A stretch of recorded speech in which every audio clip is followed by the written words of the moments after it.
नमस्कार दोस्तों, राधे राधे, जय श्री कृष्णा। मैं मोमिता स्वागत करती हूँ आप सबको मेरी YouTube channel knowledge with Momita में। तो दोस्तों, कैसे हो आप सब? उम्मीद करती हूँ आप सभी बहुत ही अच्छे होंगे।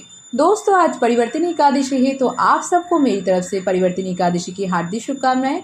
दोस्तों, आज परिवर्तनी एकादशी के शुभ अवसर पर मैं आप सबके साथ परिवर्तनी एकादशी की व्रत कथा शेयर करूंगी। तो ये जानने के लिए मेरे साथ वीडियो में अंत तक जरूर बनी रहेगा। आशा करती हूँ वीडियो आप सबको बहुत पसंद आएंगे। तो चलिए देर न करते हुए शुरू करते हैं आज का वीडियो। ओम गण गणपति नमः। ओम नमो भगवते वासुदेवाय नमः।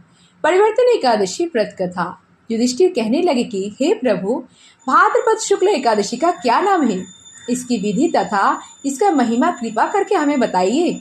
तब भगवान कृष्ण ने कहा कि सभी पापों का नाश करने वाली उत्तम वामन एकादशी की महिमा मैं तुमसे कहता हूँ, तुम इसे ध्यान पूर्वक सुनो। ये पद्मा और परिवर्तनी एकादशी जयंती एकादशी भी कहलाती है। इसका यज्ञ करने से वाजपेयी यज्ञ का फल मिलता है। पापियों के पाप को नाश करने के लिए इससे बढ़कर कोई उपाय नहीं। जो मनुष्य इस एकादशी के दिन मेरे वामन रूप की पूजा करता है, उससे तीनों लोग पूज्य होते हैं। और अतः मोक्ष की इच्छा करने वाले मनुष्य इस व्रत को जरूर करें। जो कमल नयन भगवान का कमल से पूजन करते हैं, वे अवश्य भगवान के समीप जाते हैं। जिसने भाद्रपद शुक्ल एकादशी को उपवास और पूजन किया, उसने ब्रह्मा विष्णु सहित तीनों लोगों का पूजन किया। अतः हरिवस तथा अर्थात एकादशी का व्रत अवश्य करना चाहिए। इस दिन भगवान श्री हरि करवट लेते हैं और इसलिए इसको परिवर्तनी एकादशी कहा जाता है।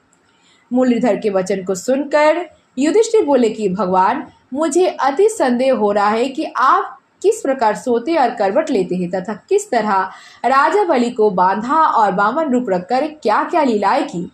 चातुर्मास के व्रत की क्या विधि है तथा आपके शयन करने पर मनुष्य का क्या कर्तव्य है, इसे आप मुझसे विस्तार से बताइए। तब श्री कृष्ण ने कहा कि हे राजन, अब आप सब पापों को नष्ट करने वाली कथा का श्रवण करिए। त्रेता युग में बलि नामक एक दैत्य था। वे मेरा परम भक्त था। विविध प्रकार के वेद सूक्त से मेरा पूजन किया करता था और नित्य ही ब्राह्मणों को पूजन तथा यज्ञ के आयोजन करता था। लेकिन इंद्र से द्वेष करने के कारण उसने इंद्रलोक तथा सभी देवताओं को जीत लिया और इस कारण सभी देवता एकत्र होकर सोच विचार कर भगवान के पास गए और बृहस्पति सहित इंद्रादि देवता प्रभु के निकट जाकर और नतमस्तक होकर वेद मंत्र द्वारा भगवान का पूजन और स्तुति करने लगे। अतः मैंने वामन रूप धारण करके 5वां अवतार लिया और फिर अत्यंत तेजस्वी रूप से राजा बलि को जीत लिया। इतनी वार्ता सुनकर राजा युधिष्ठिर बोले कि हे जनार्दन, आपने वामन रूप धारण करके उस महाबली दैत्य को किस प्रकार जीता।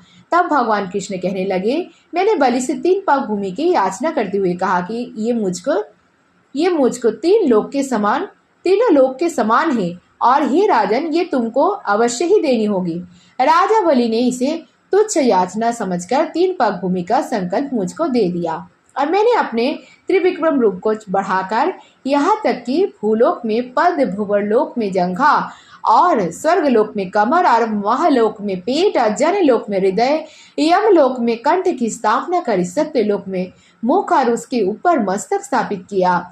सूर्य, चंद्रमा आदि सब ग्रह, गण, योग और नक्षत्र, इंद्रादि देवता और शेष आदि सब नागगणों ने विविध प्रकार से विधि सूक्त से प्रार्थना की। तब मैंने राजा बलि का हाथ पकड़कर कहा कि हे राजन, एक पद से पृथ्वी, दूसरे से स्वर्गलोक पूर्ण हो गए, अब तीसरा पद कहाँ रखूं।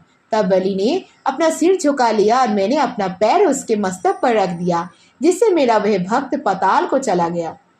फिर उसकी विनती और नम्रता को देखकर मैंने कहा कि हे बलि, मैं सदैव तुम्हारे निकट ही रहूंगा। विरोचन पुत्र बलि से कहने पर भाद्रपद शुक्ल एकादशी के दिन बलि के आश्रम पर मेरी मूर्ति स्थापित हुई और इसी प्रकार दूसरी क्षीर सागर में शेषनाग के पष्ठ पर हुई।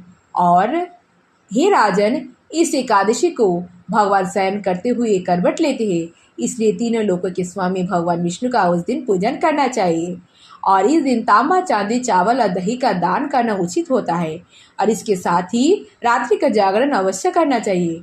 जो विधि पूर्वक इस एकादशी का व्रत करते हैं, वे समस्त पापों से मुक्त होकर स्वर्ग में जाकर चंद्रमा के समान प्रकाशित होते हैं और यश पाते हैं।